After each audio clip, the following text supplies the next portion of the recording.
მინდა მოგმართოთ განცხადებით, გუშინ საქართველოს დამსახურებულად მიიღო ევროკავშირის წევრობის კანდიდატის სტატუსი, რაც დაგვამახსოვრდება როგორც ისტორიული მასშტაბის გარდამტეხი მოვლენა.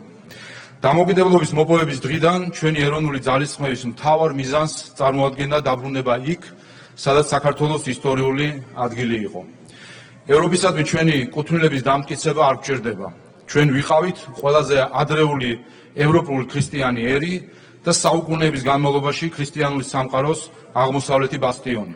ერთ-ერთი ყველაზე პირველი სრულად ელექტორალური ევროპული დემოკრატია და ბოლოს ერი, რომელმაც გასული 3 ათწლეულის განმავლობაში საოცარი გადასვლა მოახერხა საბჭოთა ოკუპაციიდან ევროკავშირის წევრობის კანდიდატი ქვეყნის სრულად დამსახურებულ სტატუსამდე. ჩვენ, ქართველი ხალხი, მთელი ჩვენი ერთიანობითა და წინააღმდეგობებით ამ ისტორიული მიღწევის ნამდვილი გმირები ვართ. მადლობა მინდა გადაუხადო ყველას, ვინც ამ მიღწევაში თავისი წვლილი შეიტანა, ვინც დაუღალავად შრომობდა ჩვენი თავისუფლებისა და დამოუკიდებლობის დასაცავად და ქვეყნის ევროპულ ოჯახში შესაყვანად. გილოცავთ ამ დღეს, გთხოვთ ფეხზე წამოვდგეთ ევროპის ჰიმნს.